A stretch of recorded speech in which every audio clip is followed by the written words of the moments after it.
最近因在国内涉及阴阳合同和偷税漏税8.9个亿而被封杀5年的女星范冰冰，在泰国曼谷泼水节上再度亮相。泰国方面邀请她作为特邀嘉宾参加花车巡演。范冰冰虽然没有了昔日的荣光，但还是保持了演员的素养，与当地粉丝亲切互动，站了近4个小时也不喊累。当然，作为劣迹艺人，能在异国他乡焕发第二春，还是值得肯定的。尤其是睦邻友好的泰国，泼水节作为泰国传统节日，一般在清明节后10天左右，现已固定在公历4月13至15日，包括泰国、老挝、斯里兰卡、缅甸、柬埔寨等国以及云南傣族都会共同庆祝这个节日，可以说是中南半岛一些佛教国家的新年。泼水节也寓意着去旧迎新，新的一年重新出发。就在这个盛大的节日中，泰缅边境的某些人却睡不安稳。之前节目我们说到，位于泰缅边境的电诈中心妙瓦底已经被克伦民族解放军和克伦人民保卫军组成的联军攻破。克伦联军名义上打出了反电诈的旗号，缅军第257营败逃到妙瓦底城区的残部，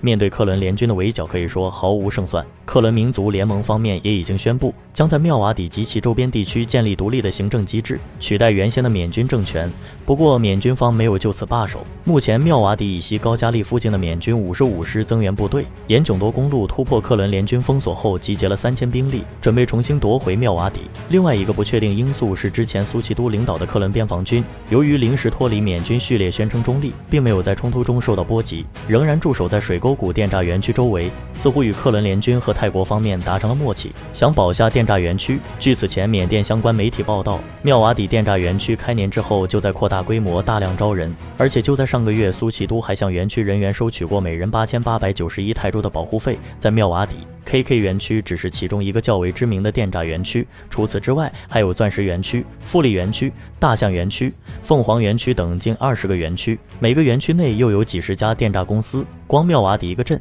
从事电诈及相关行业人口一度高达10几万。从妙瓦底沿着泰缅边境一路向北至泰国梅塞、缅甸善邦大吉利的接壤处，是金三角的核心地带。曾经的大毒枭坤沙、诺康就在此割据一方。不久之前，在中国和泰国方面联合打击之下，苏奇都的克伦边防军才勉为其难将1000名涉诈人员移交给中泰两国。而这种挤牙膏的方式对妙瓦底来说已经破天荒了。相对于之前果敢老街的电诈园区还能拿30-40万去赎人，妙瓦底之所以被称为人生终点站，就在于他没有主动交人和赎人的先例。尤其对于被骗的中国同胞来说，被卖到妙瓦底的往往是最末的一环，语言文化不通，四处都有暗哨，想逃跑难如登天。如果不能创造所谓的业绩，甚至会被拉到当地的黑医院处理掉，也就是所谓的嘎腰子。当地军阀有专门的部门和世界各地的器官黑市直接合作。除了中国大陆方面，受害者主要来自马来西亚、泰国、越南、台湾和香港，通常用海外求职、旅游和情感杀猪盘的手段骗取受害者的信任，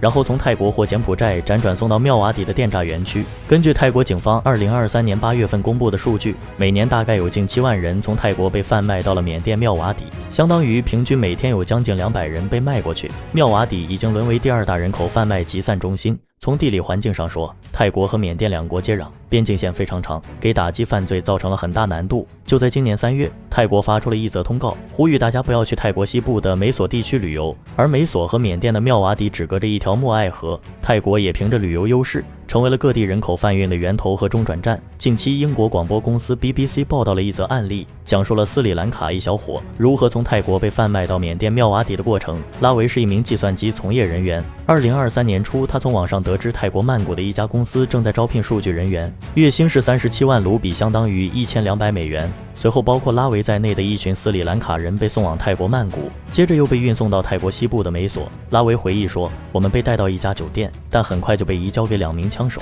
他们过河把我们带到了缅甸一侧，随后就进了帮派头目的营地，在一栋简单建筑里又见到了来自巴基斯坦、印度、孟加拉国和非洲的大约40名年轻人。他们脱掉我的衣服，命令我坐在椅子上，电击我的大腿。我当时以为自己死了。他们在这个监狱一般的地方度过了16天，连喝的水都是烟灰。而童趣女孩的命运就更为悲惨，后来他们被分别卖到了其他园区。由于拉维的计算机专长和语言优势，还能从事针对欧美人的诈骗工作。在第一家公司，拉维被迫每天工作22小时，需要找到至少3名猎物，每月只被允许休息1天。困在缅甸的6个月里，他被转卖过3个不同的犯罪团伙，在病重的情况下，他被允许许赔偿60万卢比后去往泰国。为此，他的父母不得不抵押了房子，借了钱才把拉维赎出来。当他到达泰国机场时，他又被罚款了2万泰铢。他的父母又借了另一笔贷款。拉维最后很幸运地回到了斯里兰卡，但他也欠下了6100美元的债务。从这个案例中，我们不难发现，泰国已经沦为电诈的中转站。尤其像妙瓦底这个泰缅边境的电诈中心，